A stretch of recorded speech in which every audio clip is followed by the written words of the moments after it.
પોપટભાઈએ એકદમ નવી નવી રિક્ષા લીધી હતી. તે સમયે જ્યારે પણ પોપટભાઈ રિક્ષા લઈને નીકળતા ત્યારે જંગલના બધા પક્ષીઓ તેમની રિક્ષામાં બેસવા માટે ઉત્સાહથી ટોળે વળી જતા. અરે પોપટભાઈ, ક્યાં હતા? હું ક્યારની રાહ જોઈ બેઠી છું. મારે ઘરે મહેમાન આવવાના છે એટલે જ હું તમારી રિક્ષાની રાહ જોઈ હતી. વિચારતી હતી કે પોપટભાઈ રિક્ષા લઈને આવે એટલે તરત જ બજાર જઈએ અને રસોઈ માટે જોઈતી બધી શાકભાજી અને મસાલા લઈ લઈએ. હા ચકલીબેન, તમારી વાત સાચી છે, પરંતુ ચકલીબેન, હું બીજા જંગલમાં બીજા પક્ષીઓને મૂકવા માટે ગયો હતો અને ત્યાંથી અત્યારે અહીંયા આવતે આવતે મારે તો થોડુંક મોડું થઈ ગયું છે ચકલીબેન. મને માફ કરો ચકલીબેન. ચલો હવે વધારે આપણે મોડું નથી કરવું અને અત્યારે ને અત્યારે જ તમારા ત્યાં મહેમાન આવવાના છે ને એના માટે તમને બજારમાં લઈ જાઉં. ચાલો ચકલીબેન, ચાલો હવે, જલ્દીથી મોડું નથી કરવું, ચાલો. પોપટભાઈ અને ચકલીબેન બજાર તરફ જવા નીકળતા જ હતા ત્યાં શિકારી પક્ષીઓ આવી પહોંચ્યા. અરે પોપટ, 6 મહિનાથી તને ગોતી રહ્યા છીએ. 6 મહિનાથી, સમજો ને, ક્યાં ખોવાઈ ગયો હતો અને કયા ગુફામાં પેસી ગયો હતો. આજે હાથમાં આવ્યો છે. ચાલ હવે ચાલ, જલ્દીથી રિક્ષાનું બધું જ ભાડું અમને આપી દે. ખબર છે ને, જ્યારે રિક્ષા લેવા માટે આવ્યો હતો ને ત્યારે શું નક્કી થયું હતું કે રિક્ષા કાં તો તારું ઘર. અને જો તું રિક્ષાનું ભાડું નહીં ચૂકવી શકે ને, તારું ઘર અને તારી રિક્ષા બંને અમારા જ નામે થઈ જશે. તને ખબર છે ને. ચાલ હવે ચાલ, 6 મહિનાનું ભાડું ચૂપચાપ અમને આપી દે, નહીતર તારા માટે બિલકુલ સારું નહીં રહે. પોપટ, સમજી લેજે. જલ્દીથી ચાલ, ભાડું હાલ, ભાડું, અમારા પૈસા લાય જલ્દીથી. હું તારી એક વાત નહીં સાંભળવા માંગુ, તને આ કહી દીધું. ચાલ હવે ચૂપચાપ તારું જે પણ ભાડું થાય છે ને તે બધું જ આપી દે રિક્ષાનું, નહીતર તારું ઘર અને તારી રિક્ષા બંને અમે લઈ જશું, સમજી લેજે. હા, તમારી વાત સાચી છે, પરંતુ મને માફ કરી દો. હું અત્યારે જ વિચારી રહ્યો હતો કે ચકલીબેનને બજારમાં મૂકું અને ત્યારબાદ ત્યાંથી તરત જ રિક્ષા લઈને તમારી પાસે આવું, પરંતુ તમે તો અહીંયા જ આવી ગયા. હવે લો આ તમારા પૈસા. તમે જે પણ 6 મહિનાના પૈસા કીધા હતા તે લો, આ બધા પૂરેપૂરા છે, તમે ગણી લેજો. અને હા, મને માફ કરી દો. આ વખતે હું પૈસા આપવામાં થોડુંક લેટ થઈ ગયો છું, પરંતુ મને માફ કરી દો. હવે પછી આવી મારી ક્યારેય ભૂલ નહીં થાય અને 6 મહિના થશે તરત જ હું તમને જે પણ ભાડું થાય છે રિક્ષાનું તે બધું જ આપી દઈશ. હા, આ જ રીતે સમયસર ભાડું આપતા શીખ, નહીતર તારી રિક્ષા અને તારું ઘર બધું જ અમે લઈ લેશું, સમજી લેજે. આટલું કહીને શિકારી પક્ષીઓ ત્યાંથી ઉડી ગયા. ત્યારબાદ પોપટભાઈ ચકલીબેનને લઈને બજાર તરફ નીકળ્યા. અરે પોપટભાઈ, મને એ ન સમજાયું કે શિકારી પક્ષીઓ તમારી પાસે ભાડું કેમ માંગતા હતા અને ધમકી કેમ આપતા હતા. આ રિક્ષા તો તમારી છે, તો પણ તમે તેમને ભાડું કેમ આપો છો? અરે ચકલીબેન, હું તમને શું વાત કરું. એક દિવસ મોડી રાત્રે હું બધા જ પક્ષીઓને બીજા જંગલમાંથી મૂકીને આપણા જંગલમાં આવતો જ હતો. ત્યારે શિકારી પક્ષીઓનો વિસ્તાર આવ્યો અને ત્યારે એક શિકારી પક્ષીઓનું એક બચ્ચું આવીને મારી રિક્ષાએ ટકરાયું અને ત્યારબાદ તે શિકારી પક્ષીનું બચ્ચું ત્યાં જ મૃત્યુ પામ્યું. અને ત્યારે તો હું રિક્ષા લઈને ભાગતો જ હતો અને ત્યારે તો બીજા નવા શિકારી પક્ષીઓ આવ્યા અને મારા ઉપર હુમલો કરી નાખ્યો. અને ત્યારબાદ મને તો લાગ્યું કે હવે આજે તો મારો છેલ્લો દિવસ આવી ગયો છે, પરંતુ ત્યારે એક શિકારી પક્ષી બોલ્યું કે જો તારે તારો જીવ વાલો હોય તો આજથી આ રિક્ષા છે તેનું તારે જે પણ કમાણી થાય છે તે બધી જ કમાણી અમને આપવી પડશે અને 3 મહિને અમારા ત્યાં આવવું પડશે તારે. અને ત્યારબાદ તારી જે પણ કમાણી છે તે બધી જ અમને આપવી પડશે. અને જો તું આવું નહીં કરે તો તારો જીવ અને તારું ઘર બંને અમારા થઈ જશે, સાંભળી લેજે. અને ત્યારથી બસ ચકલીબેન, આ તેમનું દેવું કહેવાય કે કલંક કહેવાય, આ મારા માથે છે ને તે તેમને ચૂકવી રહ્યો છું. ચકલીબેન, હવે મને એ નથી સમજાતું કે આટલી બધી મોંઘવારીમાં આ પેસેન્જર જ નથી મળતા. જુઓ ને, આ મારી રિક્ષા પણ જુઓ કેટલી નાની છે, તેમાં હવે મારે કેટલા બેસાડવા? થોડાક ને થોડાક તો 3 કે 4 બેસે, વધારે તો બેસે જ નહીં. અને માને તો કેટલું પાલવે, તમે જ કહો હવે. ચકલીબેન, આ પેટ્રોલ કેટલા મોંઘા છે અને ડીઝલ પણ કેટલું મોંઘું થઈ ગયું છે. હવે આમાં આટલી બધી મોંઘવારીમાં મારે આ દેવું કેવી રીતે ચૂકવવું તે જ નથી ખબર પડતી. ચકલીબેન જુઓ, વાતોમાં ને વાતોમાં તો આપણું બજાર આવી પણ ગયું. પોપટભાઈ ત્યાંથી મુસાફરો લેવા નીકળી પડ્યા. તેઓ રિક્ષા લઈને જતા હતા ત્યારે તેમની સામે કાગડાભાઈની રિક્ષા આવી. જંગલમાં પોપટભાઈની જેમ કાગડાભાઈ પણ રિક્ષા ચલાવતા હતા. પોપટભાઈનું ઘર તેમની રિક્ષા પર નિર્ભર હતું, એટલે જ્યાં સુધી સારા મુસાફરો ન મળે ત્યાં સુધી તેમનું ઘર ચલાવવું મુશ્કેલ હતું.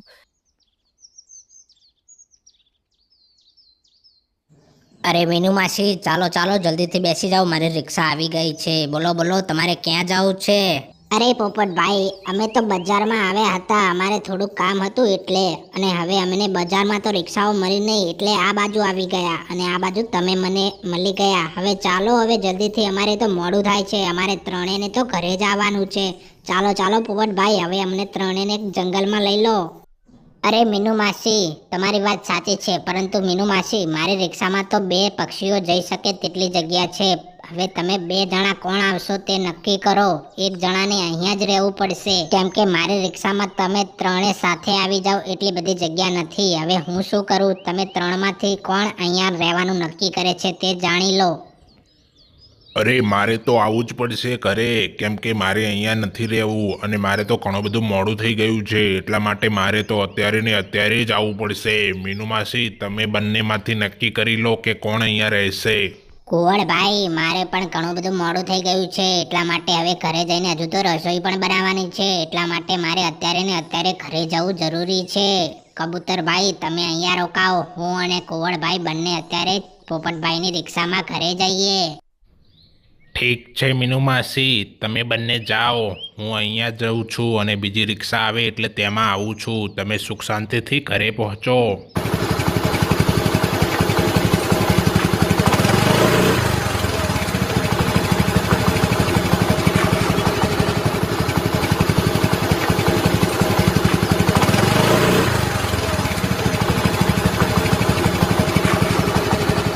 અરે, એક પેસેન્જર લેવાનું રહી ગયું. અરે રે, મારે શું કરવું? મારે તો એક નુકસાન આવ્યું અને આ મારી રિક્ષા પણ નાની પડે છે. નહીંતર આજ તો મારે 3 પેસેન્જર મળી જાઓ તેકી સાથે, અને મારું ઘર પણ સારી રીતે ચાલી જાઓ, અને આજનો દિવસ તો ઓહોહો, શું કહેવું, એવો બની જાઓ. નહીંતર આ રીતે ચાલતું રહે તો પછી મારી રિક્ષામાં મને કેવી રીતે ફાયદો રહે, અને આ ધંધો પછી છોડવાનો વારો પણ આવે, કેમ કે મારે તો પેલા જે શિકારી પક્ષીઓ છે તેમને પણ દેવું ચૂકવવાનું છે. ના ના, મારે આ રીતે ના ચલાવવું જોઈએ. મારે કંઈક વિચારવું જ પડે જેથી કરીને મને ફાયદો થાય, અને ત્યારે હું આ જે દેવું છે મારા માથે તે ચૂકવી શકું. આજે તો મારે એક પેસેન્જરનું નુકસાન આવ્યું છે, પરંતુ ના, આ રીતે ના ચાલે. મારે કંઈક તો વિચારવું જ પડશે, નહીંતર પછી આ રીતે ચાલતું રહ્યું તો પેસેન્જર તો ઘણા બધા છે બેસવા માટે, પરંતુ હવે મારી રિક્ષામાં જ જગ્યા નથી, તો શું કરવું? મારે આજે ને આજે કંઈક તો વિચારવું જ પડશે જેથી કરીને મને આ રિક્ષામાં નફો રહે. નહીં તો આ રીતે તો કાગડાભાઈની પણ રિક્ષા છે, તો તેમના પણ અંદર પેસેન્જર બેસી જાય, અને આ રીતે તો મારે જ નુકસાન આવે. હવે મારે કંઈક ને કંઈક આજે જ વિચારવું પડશે.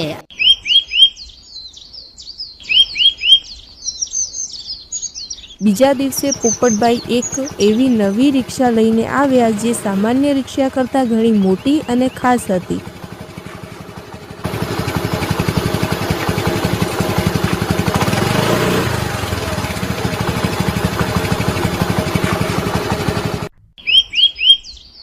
અરે પોપટભાઈ, આ કેવી રિક્ષા લઈને આવ્યા છો? આવડી મોટી હું તો પહેલી વાર જોઉં છું રિક્ષા. અરે રે, 2 રિક્ષાઓ એકમાં આવી ગઈ હોય એવું લાગે છે. પોપટભાઈ, આવી રિક્ષા ક્યાંથી લાવ્યા છો તમે?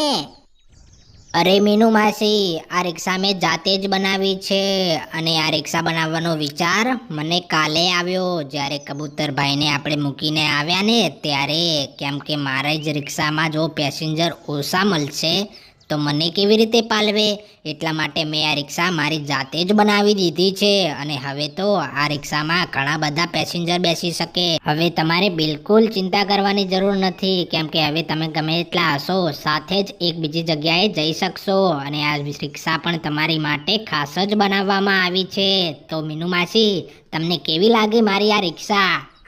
અરે પોપટભાઈ, કહેવું પડે હો, તમે અમારા વિશે વિચારી રહ્યા હતા એ સારું થયું, અને જ્યાંથી કરીને તમે આ રિક્ષા બનાવી દીધી છે. અમને પણ ખૂબ જ તકલીફ પડતી હતી કેમ કે અમારે અહીંયાથી બીજી જગ્યાએ ઘણા બધા મિત્રોને સાથે જવું હોય ત્યારે એક સાથે ના જઈ શકતા, એટલા માટે હવે આ સમસ્યા તમે દૂર કરી છે. વાહ પોપટભાઈ વાહ. હો પોપટભાઈ, હવે અમારે બધાને બજારમાં જવું છે ખરીદી કરવા માટે. હવે અમને મૂકવા ચાલો જલ્દીથી, ચાલો. અમને પણ કેવી મજા આવે છે, અમે પણ બધા સાથે જઈએ પછી અમને કેવી મજા આવે છે તે પણ જોઈએ. ચાલો પોપટભાઈ ચાલો, હવે અમે પણ તમારી રિક્ષાનો પહેલો આંટો મારીએ, પછી અમે વિચારીશું કે કેવી છે રિક્ષા.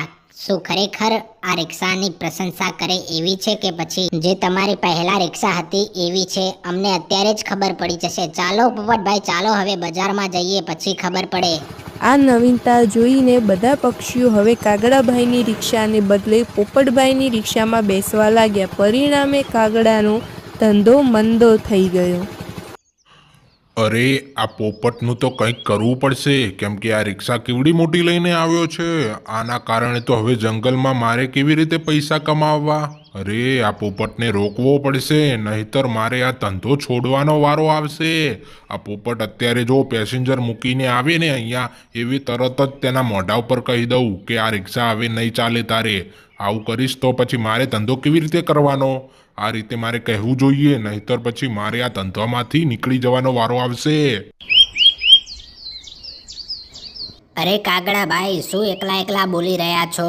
તમે અમારી આ રિક્ષા જોઈ કેવી લાયો છો? જોરદાર છે ને મારી રિક્ષા. અરે પોપટભાઈ, તમે રિક્ષા તો જોરદાર લાવ્યા છો, પરંતુ પોપટભાઈ આ રિક્ષાના કારણે અત્યાર સુધી મારે એકેય પેસેન્જર આવ્યું જ નથી. મારા પેસેન્જર પણ તમારી રિક્ષામાં બેસી રહ્યા છે અને અત્યારે સુધી હું આટલું બધું ફર્યો પરંતુ મને ક્યાંય એકેય પેસેન્જર મળ્યું નથી. હવે પોપટભાઈ મારું જે ઘર ચાલતું હતું તે પણ નહીં ચાલે. પોપટભાઈ મહેરબાની કરીને આ રિક્ષા જ્યાંથી લાવ્યા છો ને ત્યાં પરત આપી દો, કેમ કે મારું ઘર આ રિક્ષા ઉપર જ નિર્ભર છે. મહેરબાની કરો મારા ઉપર. અરે કાગડાભાઈ, આ રિક્ષા મેં ખૂબ જ મહેનતથી બનાવી છે અને હવે પરત મૂકું એમ નથી. કાગડાભાઈ તમે બીજો ધંધો પકડી પાડો, કેમ કે આ ધંધામાં તો મારું જ પત્તું ચાલવાનું છે, તમને કહી દીધું. અને આ ધંધામાં જો તમે રહેશો ને તો તમને 1 રૂપિયાનો ફાયદો નહીં થાય, આ કહી દીધું મેં. અને આ રિક્ષા પરત આપવાની વાત હવે ભૂલી જ જાઓ, કેમ કે હું આ જ રિક્ષાથી મારો ધંધો ચલાવવાનો છું. હું તો કહું છું કે તમે એક નવો ધંધો પકડી પાડો, જેથી કરીને તમારું ઘર સંસાર સુખ શાંતિથી ચાલ્યા કરે. હવે આમાં તો તમારું કોઈ જ ભવિષ્ય મને દેખાતું નથી કાગડાભાઈ, તમે નવો ધંધો શોધો હવે. અરે પોપટભાઈ, હું ક્યાં ભણેલો છું? હું તો અંગૂઠા છાપ છું, અંગૂઠા છાપ. એકદમ અભણ છું, મને તો કાળા અક્ષર ભેંસ બરાબર છે. પોપટભાઈ તમે તો ભણેલા છો, તમે બીજો કોઈ રસ્તો અને બીજો કોઈ ધંધો પકડશો ને તો પણ તમે કરી શકશો. હું તો માત્ર રિક્ષા ચલાવવાનું જ કામ કરું છું અને તે મને આવડે છે, એટલા માટે મેં આ રસ્તો પસંદ કર્યો હતો અને આ ધંધો પણ મેં ચાલુ કર્યો હતો. પરંતુ પોપટભાઈ હવે મહેરબાની કરો અને આ ધંધામાંથી તમે કંઈક બીજું નવું કરી નાખો, કેમ કે આ ધંધામાં તો હવે મને રહેવા દો, કેમ કે મારું ભવિષ્ય આ ધંધામાં છે. પોપટભાઈ મારા ઉપર મહેરબાની કરો અને આ ધંધામાંથી તમે નીકળી જાઓ અને મને રહેવા દો. પોપટભાઈ તમે બીજો પણ ધંધો કરી શકશો, પરંતુ હું કેવી રીતે બીજો ધંધો કરી શકીશ? પોપટભાઈ મહેરબાની કરો મારા ઉપર. અરે હું અહીંયા મહેરબાની કરવા નથી આવ્યો કાગડાભાઈ, તમે તમારો ધંધો શોધી લો, કેમ કે આ ધંધામાં તો મેં જ પ્રગતિ આગળ કરી છે. એટલા માટે કહું છું કે મહેરબાની કરવાનું તો વાત ભૂલી જાઓ. અહીંયા હું ધંધો કરવા આવ્યો છું, ધંધો, મહેરબાની કરવા નથી આવ્યો. આ વાત કાન ખોલીને સાંભળી લેજો, હું અહીંયા મહેરબાની કરવા નથી આવ્યો, પરંતુ હું અહીંયા ધંધો કરવા આવ્યો છું, ધંધો કરવા. આ સમયે ચકલીબેન ત્યાં આવી પહોંચ્યા અને પોપટભાઈ કાગડાભાઈ વચ્ચેની ગરમા ગરમી જોઈ. અરે પોપટભાઈ, કાગડાભાઈ, શું થયું? કેમ બંને લડી રહ્યા છો? અરે ચકલીબેન જુઓ ને, આ પોપટભાઈ એક નવી રિક્ષા લાવ્યા છે, જેથી કરીને મારે કોઈ જ હવે ધંધો થઈ શકતો નથી, કેમ કે પોપટભાઈની રિક્ષા કેટલી મોટી છે અને જેના કારણે હવે પેસેન્જરો મારી રિક્ષામાં બેસતા નથી અને પોપટભાઈ મને કહે છે કે હવે આ ધંધો તમે છોડી દો. પોપટભાઈને હવે મેં પણ કહ્યું છે કે આ ધંધો કેવી રીતે છોડું. તમે તો ભણેલા છો અને તમે બીજો ધંધો પણ કરી શકો છો, પરંતુ હવે ચકલીબેન તમે જ કહો. હું તો ક્યાં ભણેલું છું, હું તો અંગૂઠા છાપ છું, અંગૂઠા છાપ. જેથી કરીને મને કોણ નોકરી રાખશે. એટલા માટે મેં પોપટભાઈને કહ્યું કે કાં તો આ રિક્ષા પાછી આપી દો, કાં તો તમે બીજો ધંધો ચાલુ કરી દો, જેથી કરીને મારું ઘર સંસાર ચાલે. અને હા ચકલીબેન, હું તમને વાત કરું તો મારું બધું જ ઘર સંસાર મારી આ રિક્ષાથી ચાલે છે. અને આજે તો મને 1 રૂપિયાનો પણ નફો નથી થયો કે કશું જ થયું નથી. હવે શું કરું હું? હવે ઘરે જઈને કેટલા પૈસા આપીશ તે પણ હવે શું તમારે કંઈ વિચારવાનું કે નહીં? એ જ આ ચર્ચા કરતા હતા અને તમે આવી ગયા. હવે તમે જ કહો પોપટભાઈને, તમે જ સમજાવો ચકલીબેન. ચકલીબેન, પરંતુ હું બીજી રીતે ધંધો કેવી રીતે કરી શકું? આ ધંધામાં મેં ઘણી બધી મહેનત કરી છે અને આ મહેનત કરીને મેં આ રિક્ષા બનાવી છે અને આ રિક્ષાના કારણે જ હવે મને ઘણો બધો નફો થઈ રહ્યો છે. ચકલીબેન, હવે તમે જ કહો. મેં તો મારું મગજ વાપરીને આ ધંધો કર્યો છે અને હવે આ કાગડાભાઈ મને જ ના પાડે છે. હવે તમે જ અમને કંઈક ઉપાય આપો, નહીંતર હું તો કાગડાભાઈને કહું છું કે તમે બીજા ધંધાઓ ચાલુ કરી નાખો, કાં તો બીજે ક્યાંક નોકરીએ જાઓ. અહીંયા હવે તમારું કશું જ કામ નથી રહ્યું. મેં તો કહી દીધું છે, તમને લગીર 1 રૂપિયાનો પણ હવે નફો નહીં થાય આ ધંધામાં. ચકલીબેન, તમે કંઈ ઉપાય આપો, નહીંતર પછી અમે બંને અહીંયા કંઈક ને કંઈક ઉપાય શોધીશું. જેથી કરીને મારો તો ઉપાય સ્પષ્ટ છે કે કાગડાભાઈને કહી દો કે અહીંયાથી નીકળી જાય. હવે મારો જ ધંધો છે આ. પોપટભાઈ, કાગડાભાઈ, શાંતિ રાખો. તમારી પાસે એક રસ્તો છે જેથી તમારા બંનેના ઘર સારી રીતે ચાલી શકે. જેવું ચકલીબેન ઉકેલ આપવા જઈ રહ્યા હતા તે જ સમયે શિકારી પક્ષીઓ ફરી ત્યાં આવી પહોંચ્યા. પોપટ, ગભરાવાની બિલકુલ જરૂર નથી. હું તો માત્ર માફી માંગવા માટે આવ્યો છું. કેમ કે પેલી વખતે જ્યારે તું રિક્ષા લઈને જતો હતો ને, ત્યારે શિકારી પક્ષીનું બચ્ચું ત્યારે રિક્ષા નીચે આવી ગયું હતું. તે મર્યું ન હતું, પરંતુ તે થોડીક ઈજાગ્રસ્ત હતું. એટલા માટે તેને દવાખાને દાખલ કર્યું હતું અને હવે તે એકદમ સુરક્ષિત છે. પરંતુ ડૉક્ટરે હવે છેલ્લા પૈસા માગ્યા છે, લગભગ 5,000 જેવા. જો તું અત્યારે તે આપી શકીશ ને તો આ દેવામાંથી તું મુક્ત થઈ જઈશ અને તમને આજથી કોઈ પક્ષી હેરાન નહીં કરે. પોપટભાઈ, તમારી પાસે થોડા પૈસા હોય તો આપો, કેમ કે તે બચ્ચું સારું થઈ જશે. અત્યારે આપો, અને જેથી કરીને તમે પણ આ દેવામાંથી મુક્ત થઈ જશો. અને મને માફ કરો, કેમ કે અમે બધાએ તમારી સામે ખોટું નાટક કર્યું હતું. મહેરબાની કરીને અત્યારે તમારી પાસે 5,000 રૂપિયા હોય તો આપો, જેથી કરીને તમે પણ આ દેવામાંથી મુક્ત થઈ શકો. અને પોપટભાઈ, અમને બધાને માફ કરી દો, કેમ કે અમે અત્યારે આવું નાટક ના કર્યું હોત તો તમે પૈસા ના આપો અને ત્યાંથી ભાગી જાઓ. પરંતુ અત્યારે તમે બધા જ પૈસા આપ્યા છે અને મારા જે પણ બચ્ચું હતું તે પણ હવે સુરક્ષિત છે, જેથી કરીને હવે તે સારી રીતે ઉડી શકશે અને સારી રીતે જીવી શકશે. પોપટભાઈ, મહેરબાની કરીને 5,000 રૂપિયા આપો. અરે, આ વાત હતી તો મને પહેલાં કહ્યું હોત તો હું બધા જ પૈસા એકસાથે ચૂકવી દોત. લો આ તમારા પૈસા અને આ દેવામાંથી મને મુક્ત કરો. પોપટભાઈએ તરત જ પૈસા આપી દીધા અને શિકારી પક્ષીઓને બોજ ઉતરી ગયો. હવે ચકલીબેન કાગડાભાઈ માટે ઉકેલ રજૂ કર્યો.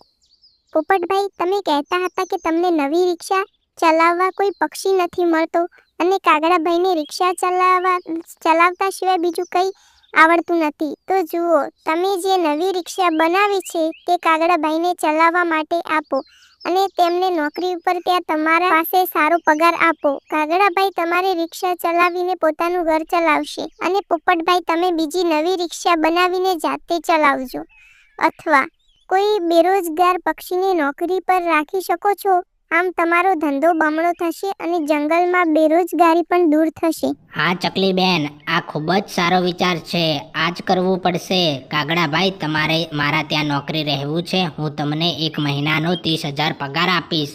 અને હા ચકલીબેન, આના કારણે હવે આપણા જંગલમાં જે બેરોજગાર પક્ષી છે તેને પણ રોજગાર મળી રહેશે.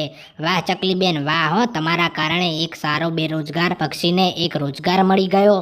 અને તેમજ મારે જે ધંધો કરવો હતો તે પણ ધંધો કરી શકીશ. અને વાત છે રિક્ષાઓની, તો તે રિક્ષાઓ તો મને બનાવતા આવડે જ છે, એટલે હવે કોઈ જ સમસ્યા નથી. મને મરજી હશે એટલે રિક્ષાઓ બનાવી દઈશ, અને જેથી કરીને મારો પણ ફાયદો થશે અને આ પક્ષીઓ છે ને તેમને પણ ફાયદો થશે.